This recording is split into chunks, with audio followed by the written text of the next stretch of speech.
Sir, நான் மாநகராட்சி councillor, மாமன்ற உறுப்பினர், 41வது மாமன்ற உறுப்பினர் குபேர் என்கிற சங்கர். நேற்று வந்து மாநகராட்சியில் சாதாரண கூட்டம் நடந்தது.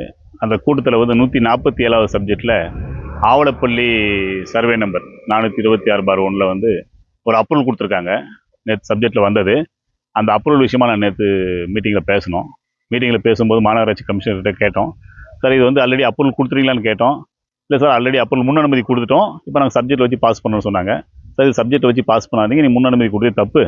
இந்த அப்ரூவல் இந்த லேஅவுட்டில் வந்து நிறைய குளறுபடி இருக்குது, அந்த குளறுபடியெல்லாம் கிளியர் பண்ணி நீங்கள் அப்ரூவல் கொடுத்துருங்க சார், அது கேன்சல் பண்ணுங்கள் சார். இல்லை எல்லாம் செக் பண்ணி தான் கொடுத்தோம், கரெக்டாக இருக்குன்னாங்க. சார், கரெக்டாக இருந்தால் நீங்கள் கால ஆய்வு வந்து பாருங்கள், நான் இருக்கிற குறையெல்லாம் சொல்கிறேன் அப்படின்னு சொல்லி கூப்பிட்டேன். அவர் வந்து பிரபாகர்னு ஒருத்தர் அனுப்பிச்சார், மாநகராட்சி கமிஷனர் அனுப்பிச்சார், ஏஐ அனுப்பிச்சார். ஏஐ வந்து கல ஆய்வு பண்ணார். கல ஆய்வு பண்ணும்போது க்ளீனாக மெஷர்மெண்ட் எடுக்கும்போது இந்த லேஅவுட்டில் அப்ரூவல் கொடுத்த லேஅவுட்டில் 5ஆம் நம்பர் பிளாட்டில் வீடு கட்டியிருக்காங்க. வீடு வந்து கட்டி ஒரு 3 வருஷம் ஆயிடுச்சு, வீட்டில் குடியிருக்கிறாங்க. இப்போது அது இபி பில்லெல்லாம் ப்ராப்பராக இருக்குது. ஏற்கனவே 3 வருஷமாக வீடு கட்டி 3 வருஷம் ஆன பின்னாடி அப்ரூவல் கொடுக்கலாமா? அது கொடுக்கக்கூடாது. அது வந்து தவறான முன் உதாரணம். அது மாதிரி அந்த ஏற்கனவே கட்டின வீட்டுக்கு அப்ரூவல் இவங்க வந்து கொடுத்துருக்காங்க. அது ஒரு மிஸ்டேக் இருக்குது. இன்னொரு மிஸ்டேக் என்னென்னா, ஏற்கனவே வந்து இந்த லேஅவுட்டில் 2013 மாநகராட்சி கமிஷன் கையெழுத்து போட்ட மாதிரியே போட்டு ஃபோர்ஜரியாக ஒரு அப்ரூவலை வாங்கி ஒரு 13 சைட் அந்த லேண்ட் ஓனர் ரீச் பண்ணியிருக்காரு. அந்த 13 சைட்டை வந்து கேன்சல் பண்ண சொல்லி முன்னர் இருந்த கமிஷனர் வந்து ஒரு தபால் கொடுத்துருக்காரு. அந்த தபாலையும் மறைச்சி இவங்க வந்து அப்ரூவல் கொடுத்துருக்காங்க. அதே போல் அந்த 13 சைட் ரீச் ஆச்சு இல்லைங்களா, அதில் 2 சைட் வந்து சப்டிவிஷன் ஆகிருக்கு. சப்டிவிஷன் ஆகி ரெவன்யூ ரெக்கார்டில் ஏறி இருக்குது, அந்த எஃப்எம்பியில் ஏறி இருக்குது. அது தாசில்தார் கையெழுத்து போட்டிருக்காரு. அந்த ரெவன்யூ ரெக்கார்டையும் மாற்றி ரெவன்யூ ரெக்கார்டில் அந்த சைட் அந்த சப்டிவிஷனை தள்ளி போட்டு அந்த சப்டிவிஷனில் வந்து 26 மீட்டர் தான் தள்ளி சப்டிவிஷன் பண்ணிக்கிறாங்க. ஃப்ரண்ட்டில் இருந்து என்ட்ரன்ஸில் இருந்து இவங்க வந்து 37 மீட்டர் 10 மீட்டர் அந்த பக்கம் தள்ளி ஒரு அப்ரூவலை கொடுத்துருக்காங்க. ரெவன்யூ ரெக்கார்டையும் மறைச்சிட்டாங்க, மாநகராட்சி கமிஷனர் கொடுத்த ஆர்டரையும் மறைச்சிட்டாங்க, இந்த வீடு ஒன்று கட்டியிருக்காங்க அந்த வீடியும் மறைச்சிட்டாங்க. இதுக்கெல்லாம் வந்து பெருசாக ஒரு தொகையை வாங்கிட்டு மக்களை கண் துடைப்பு பண்ணி ஒரு அப்ரூவலை கொடுத்துக்கிறாங்க. இதெல்லாம் யார் யாருக்கு உடந்தையாக இருக்காங்களோ அவங்க மீது உடனடியாக நடவடிக்கை எடுக்கணும். இந்த அப்ரூவலை வந்து உடனடியாக கேன்சல் பண்ணணும். சரி, பார்க்கலாமே, தெரிஞ்சுக்கலாமே அப்படி சொல்லி வந்தோம். ஏன்னா உண்மை தமிழ் ஒன் சைடு லீகலாக சொல்லிட்டு நான் உள்ளே வந்த பிறகு நம்ம டிஸ்டர்ப் பண்ணக்கூடாதுன்னு சொல்லி நாங்கள் அதுக்கப்புறம் கிளியராக உள்ளே வந்தோம். உள்ளே வந்து பார்த்த பிறகு என்னாச்சு கேட்டால், சந்தானத்து மேலே அதாவது சந்தானம் வந்து குபேர சங்கரம் தான் சந்தானத்துக்கிட்ட இருந்து பில்டர் சங்கர் லேண்ட் வாங்கி கொடுத்துருக்காரு. அதாவது புரோகராக உள்ளே வந்தவர் வாங்கி கொடுத்துருக்காரு. வாங்கி கொடுத்தோடனே பார்த்தீங்கன்னா அப்புறம் வந்து பார்த்தீங்கன்னா அந்த சைட்டு அகரம் போட்டிருக்காங்க. இப்போ பேசும்போது என்ன சொல்லியிருக்காங்கன்னா, சென்ட் வந்து 3,55,000 3,55,000 சென்ட் வாங்கி பேசியிருக்காங்க. யார்? குபேர சங்கர். குபேர சங்கர் வாங்கினது சென்ட் 3 லட்சத்துக்கு வாங்கினார். பில்டர் சங்கர் 3,55,000 ஃபிக்ஸ் பண்ணி கொடுத்துருக்காரு. குபேர சங்கர் கொடுத்துருக்காரு. இந்த கொடுக்கும்போது என்ன கேட்டிங்கன்னா, சரி ஓகேப்பா, இவர் வாங்கும்போது நான் வந்து மாமன்ற கவுன்சிலராக இருக்கேன், நான் அப்ரூவல் வாங்கிக்கிறேன், நான் டெவலப் பண்ணிக்கிறேன்னு சொல்லி இவங்க பேசி முடித்தாங்க. அந்த தெரிஞ்ச பிறகு என்ன கேட்டிங்கன்னா, ஆல்ரெடி மாமன்ற உறுப்பினர் இருந்தார், பண்ணாரு செய்யும் போது வேறு யாரோ உடைய அப்ரூவல் காப்பியை ஒரு அப்ரூவல் காப்பி எடுத்து இது வந்து இந்த இடத்துல சந்தானத்தோட சர்வே நம்பரு, அதாவது 426 சர்வே நம்பரையும் சந்தானத்தை பேரையும் போட்டு வேற ஒரு லேண்டுக்கு வாங்கின அப்ரூவலை போட்டு இந்த லேஅவுட்டுக்கு வந்து 15 சைட் ரிஜிஸ்ட் பண்ணியிருக்காங்க. 15 சென்ட் ரிஜிஸ்ட் பண்ணியிருக்காங்க. யார்? பில்டரும் குபேர சங்கரும் ரிஜிஸ்ட் பண்ணியிருக்காங்க. இந்த ரிஜிஸ்ட் பண்ணும்போது ஃபர்தராக சைட்டு புக் பண்ணி மறுபடியும் ரிஜிஸ்ட் பண்ணலாம்னு சொல்லி போகும்போது தான் ரிஜிஸ்டருக்கு வெளியே தெரிஞ்சு, அதாவது மாநகராட்சி தெரிஞ்சு பத்திரம் பண்ணக்கூடாதுன்னு சொல்லி முடிச்சிட்டாங்க, ஸ்டாப் பண்ணிட்டாங்க. அப்போ தான் தெரியுது சந்தானத்துக்கு, நான் வந்து சென்ட் கணக்கு தானே உனக்கு கொடுத்தேன், சென்ட் கணக்காக கொடுத்தேன், நீ அப்ரூவல் பண்ணி தான் சொன்னீங்க. இந்த மாதிரி ஃபோர்ஜரியாக என் பேரில் அப்ரூவல் நீங்கள் பண்ணி இப்போ வேற ஒரு அப்ரூவலை போட்டு ஃபோர்ஜரியாக நீங்கள் சைட்டு விற்றுருக்கிறீங்க, இனிமேல் உங்களுக்கு சைட்டு தரமாட்டேன், லேண்டு தரமாட்டேன்னு சொல்லி முடிச்சிட்டார் சந்தானம். அந்த முடித்த பிறகு தான், நீ வந்து எனக்கு லேண்டு கொடுங்க, எனக்கு பணம் கொடுங்க. ஆக்சுவலாக எங்கே டெவலப் இப்போ வந்து மாதேஷ் நான் மட்டும்தான் இந்த ரோடு போட்டேன். இந்த ரோடு, ட்ரைனேஜ், இந்த பார்க்கு, இபி, இது ஃபுல்லாக நான் தான் பண்ணேன். ஃபுல் டெவலப்மெண்ட் தான், வாட்டர் லைன்லேருந்து நான் தான் போட்டிருக்கேன், நான் போட்டு பண்ணேன். அப்படிங்கும்போது இந்த டெவலப் எதுவும் கிடையாது. முன்ன போட்டது என்ன பண்ணாங்க, எல்லாம் 15 அடி ரோடு, 18 அடி ரோடு, இதில் தான் பண்ணாங்க. இதில் அப்ரூவல் வாங்க முடியாது. அப்புறம் எப்படியா ஒரு அப்ரூவல் பண்ண முடியும்?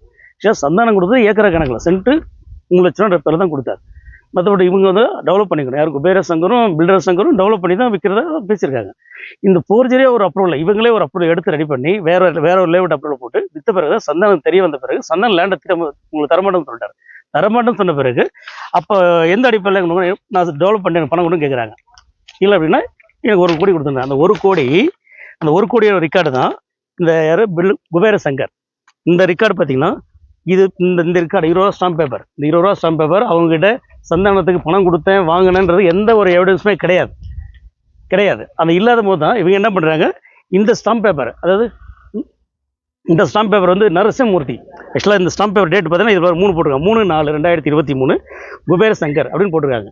ஆக்சுவலாக இந்த ஸ்டாம்ப் பேப்பரோட நேம் யாருன்னு கேட்டிங்கன்னா, டேட் பார்த்தீங்கன்னா 8/4. இந்த ஸ்டாம்ப் பேப்பர் டேட் வந்து 8/4/2023 நரசிம்மூர்த்தின்ற பேர் தான் ஸ்டாம்ப் பேப்பர் இருக்குது. Stamp paper number last number 463. இது யார் பேரில் இருக்குது? நரசிம்மூர்த்தி பேரில் இருக்குது. நரசிம்மூர்த்தி பேரில் இருக்கிறதுக்கு ரெக்கார்டு என்ன இருக்குதுன்னு கேட்டிங்கன்னா, நாங்கள் அந்த லெஜர்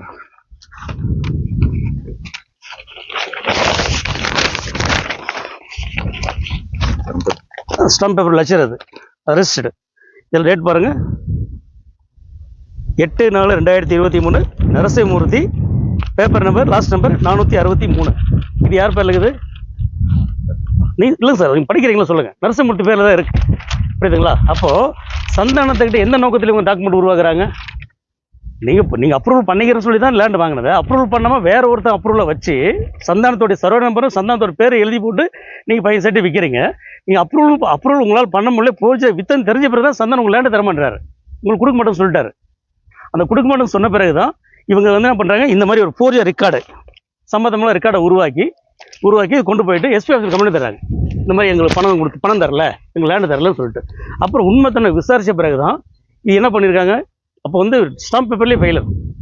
அப்போது சந்தானத்துக்கு பணம் கொடுத்தேன்னு கேட்டாங்க, கொடுத்துருந்தாங்க. டாக்குமெண்ட் காமினாங்க, எவ்வளோ கொடுத்துருந்தாங்க? 1 கோடி கொடுத்துருந்தாங்க. பேங்க் ட்ரான்சாக்ஷனில், டாக்குமெண்ட் இல்லை, வீடியோ இல்லை, ஃபோட்டோ இல்லை. ஏன் அவங்க ஃபேமிலியோட விட்னஸ் இல்லை. அவர் ஒய்ஃபு, அவர் பொண்டாட்டி, மாப்பிள்ளை இருக்கிறாங்க, அவங்களோட விட்னஸ் ஒரு விட்னஸ் கிடையாது. இல்லை, இவங்களா உருவாக்கி பணம் பார்க்கிற நோக்கத்தில் இதை வந்து டார்ச்சர் பண்ணியிருந்தாங்க. இதில் வந்து பார்த்தீங்கன்னா அது ஆக்சுவலாக வந்து இப்போது இந்த போன மகளிர் தினம் 8ஆம் தேதியில், அதுக்கு போன வருஷம் கிட்டத்தட்ட 1.5 வருஷம் ஆச்சு. அன்றைக்கி வந்து எஃப்ஐஆர் போடுறாங்க, ஸ்டேஷனில் சார் எஸ்பி ஆஃபீஸ் கூப்பிட்டு விசாரிக்கிறாங்க. விசாரிக்கும் போது என்ன சொல்கிறாரு, எனக்கு 20 லட்சம் கொடுங்க. எவ்வளோ?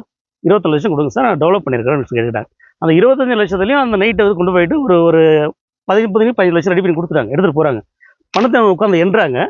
பணத்தை எண்ணிட்டு இருக்கும்போது இவர் என்ன பண்ணுறாரு, குபேர் என்ற சங்கர் என்ன பண்ணுறாரு, அங்கேருந்து அவர் கார் எடுத்துகிட்டு அவர் வச்சபடி ஃபாஸ்ட்டாக கிளம்பி போயிட்டார். அவரை துரத்திட்டு போலீஸ் வந்து இங்கேருந்து சூளை வரைக்கும் ஃபாலோ பண்ணாங்க. அவர் கிடைக்கல. அவர் வந்து A1 குற்றம் சுமத்தப்பட்டவர். A2 வந்து பில்டர் சங்கர் குற்றம் சுமத்தப்பட்டவர். இவர் வந்து இந்த A2 வந்து பில்டர் சங்கர். இவர் போய் 20 நாள் 1 மாதம் பக்கம் ஜெயிலில் இருந்தார். இப்போ வரைக்கும் குபேரஸ் என்ற சங்கர் பார்த்தீங்கன்னா தேடப்பட்டவர், அரெஸ்ட் பண்ணல. ஏன்னு கேட்டால் இப்போ வரைக்கும் பெயில் கிடைக்கல. இப்போ 1.5 வருஷம் ஆச்சு, இப்போ வரைக்கும் ஒரு பெயில் கிடைக்கல.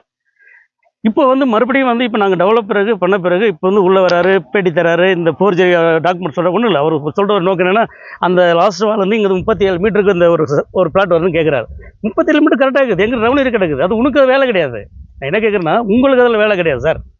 நான் சொல்கிறது, நீங்கள் கம்ப்ளைண்ட் பண்ணுங்கள், ரெவன்யூ கொடுங்க, ரெக்கார்டு நாங்கள் காமிக்கிறோம், நாங்கள் ரெக்கார்டு தரோம்.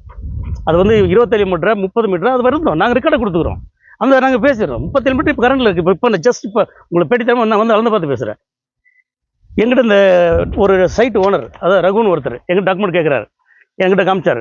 37 மீட்டர் அவர்கிட்ட எஃப்எம்பிள் இருக்குது. அதே போல் எங்களோட அப்ரூவல் காப்பி எல்லாத்துலேயும் 37 மீட்டர் இருக்குது. நான் அது பிரகாரம் தான் அளந்திருக்கேன். இதில் வந்து சப்டிஷனில் எந்த ஒரு தவறுமே நடக்கலை. மீண்டும் இது நோன்றது என்ன கேட்டிங்கன்னா, இப்போ எங்கிட்ட வெளியில் சொல்லி பணம் வேணும்னு கேட்டாங்க. பணம் கேட்டது உண்மை. அது முக்கியமான ஆள், அதை நான் சொன்னாலும் அசிங்கமாக இருக்கும். ஆனால் இதே எஃப்ஐஆர் போட்டு இவரை தேடும் போதும், போலீஸ் ஓடும் போதும் வரும்போதும் இதே போயிட்டு அசோக்குமார் KPM மட்டும் சொல்லி போலீஸ் ஸ்டாப் பண்ண வச்சு மறுபடியும் அசோக்குமார் சொல்லி அசோக்குமார் எங்களை பேசினா நான் நேரில் போயிருந்தேன். போகும்போது வந்து 1 கோடி கொடுக்க கேட்டாங்க. 1 கோடி கேட்டாங்க. சரி 1 கோடி கேட்டாங்க. அப்புறம் 30 சென்ட் கொடுக்க கேட்டாங்க. அப்புறம் நாங்கள் என்ன சொன்னோம், அசோக்குமார் நான் தான் சார், நானும் யாரும் சந்தானமும் பேசணும். அவர் தர வேண்டிய 20 லட்சம் தரேன்னு சொல்லிட்டோம். அப்போ கொடுக்கணும்னு சொன்னோம். நம்ம சொல்லிட்டு மாற்றி பேசுகிறோம், அந்த பணத்தை கொடுத்துடலாம் அப்படி நான் பேசினேன். அப்போ அசோக்குமார் வரார், அவர் ஏடிஎம்க்கு MP கிருஷ்ணகிரி. அவர் பேசுகிறேன். நான் சொன்னேன், உங்களுக்கு வந்து யார் சந்தானமும் நீங்களும் ஒரே ஃப்ரெண்டுங்க, பேட்ச்மேட்டு. நீங்கள் வந்து நீங்கள் வந்து 20 லட்சம் வாங்கி கொடுங்க, 50 லட்சம் வாங்கி கொடுங்க, நீங்களாச்சும் சந்தானமாச்சு, குபேர சங்கராச்சு, முடிச்சுக்கங்க அப்படின்னு சொல்லிட்டு நாங்கள் வந்துட்டோம். அதில் வந்து நாங்கள் எந்த டச்சே இல்லை. மறுபடியும் இப்போ வந்து என்னோட லேவட், இது வந்து மங்கள வேலைன்றது என்னோட பேர், மங்கள வேலை என்னோட பேர், என்னோட லேவட்டு, நான் டெவலப் பண்ணியிருக்கேன், நான் அக்ரிமெண்ட் போட்டிருக்கேன். நான் இப்போ கரண்ட்டில் வந்து ரகுன்ற பேர் என்னோட பையன், நான் பண்ணி வச்சுருக்கேன். இவ்வளோதான். இதில் வந்து அவங்க வரணும் இவங்க வரணும்னு கிடையாது, இதில் செஞ்சு வச்சுருக்கேன். இப்போ எனக்கு ரெக்கார்டு பிறகு நான் கரெக்டாக இருக்கேன். நான் DDCP வாங்கியிருக்கேன், ரேரா வாங்கியிருக்கிறேன், மாநகர சப்பரம் வாங்கியிருக்கேன், முன்னோடி போட்டு இப்போ சப்ஜெக்ட் பாஸ் பண்ணியிருக்கேன். எல்லாம் பண்ணி வளர்ந்து பார்த்து பக்கா மெஷர்மெண்ட் பார்த்து கொடுத்தாங்க. இதான் வந்து 100% உண்மை. பட் இப்போ வந்து இது வந்து நோன்ற வேலையில் பண்ணாங்கன்னா தப்பாக இருந்தால் நோனில் தப்பு கிடையாது. இப்போ அந்த பணத்தை செட்டில்மெண்ட் பண்ணி வாங்கணும். இந்த நோக்கத்தில் உள்ளே வராங்க. இல்லைன்னா அவங்க உள்ள வர அவசியம் கிடையாது அவங்களுக்கு. இப்போ நான் என்ன பண்ண போகிறேன்னா, இப்போ நாங்கள் பெட்டிஷன் தரோம். பெட்டிஷன் கொடுத்து, ஏன்னா என் லேபேட்டில் இன்னொருத்தர் வரதுக்கு ரைட்ஸ் இல்லைங்க. அதாவது கேட்டால் ரோட்டில் இருக்கிற இதுக்கு 3 லேண்ட் இல்லைன்னு சொல்லுவாங்க. அதுக்காக சொல்லுவாங்க. ஏன் இன்னொரு பிஸ்னஸ் கெடுக்கக்கூடாதுல்ல. நீ பணம் பறிக்கிற நோக்கத்தில் என்ன பிஸ்னஸை கெடுக்கிற நோக்கத்தில் நீ உள்ளே வரது, அளக்கிறது, அவங்கள கூட்டு வரது, இது அசிங்கப்படுத்துற வேலை. சேல் ஆகக்கூடாதுன்ட்டு. இல்லைன்னா இப்போ நாங்கள் பயந்துட்டு போய்ட்டு அவர் காலில் வந்து உங்களுக்கு செட்டில்மெண்ட் பண்ணுறோம் அப்படின்னு சொன்னாக்க அவர் சைலண்ட் ஆகிடுவார். அவர் நோக்காது. அதனால நாங்கள் மறுபடியும் வந்து வந்து இன்னைக்கு எஃப்ஐஆர் போட்டு 1.5 வருஷம் ஆச்சு. அவர் வந்து அரெஸ்ட் பண்ணல, பெயில் கிடைக்கல.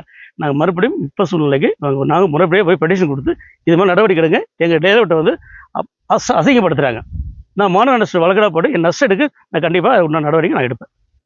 நன்றி, வணக்கம் சார். என் பேர் சங்கர், எஸ்ஆர் டெவலப்பர்ஸ்னு சொல்லிட்டு இங்கே இந்த விஎஸ் ஏஜென்சி சந்தானம் என்பவர் இந்த லேண்ட் காட்டினாருங்க. காட்டு இந்த இடத்த பார்த்தீங்கன்னா சார் எனக்கு விற்று கொடுங்க, டெவலப் பண்ணி கொடுன்னு சொன்னார். அவரே ஆல்ரெடி சைட் போட்டு 58 சைட்டு போட்டு வச்சுருந்தாரு. சைட்டு டெவலப் பண்ணி விற்று கொடுங்கன்னு கேட்டார். நான் ரோடு எங்கன்னு சார் கேட்டேன்.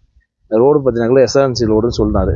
நான் பக்கத்தில் ரோடு வாங்கி தரேன் சங்கர் அப்படின்னு சொல்லி எல்லாம் டெவலப் பண்ண சொன்னார். டெவலப் பண்ணதுக்கப்புறம் டெவலப் பண்ணி சைட்டாக போட்டோம். சைட்டாக போட்டு அப்புல் போகும்போது அப்புல் தரமாட்டேன்ட்டாங்க. எஸ்ஆர்என்சி ரோடு வழியாக எடுத்து அப்புல் தரமாட்டாங்க.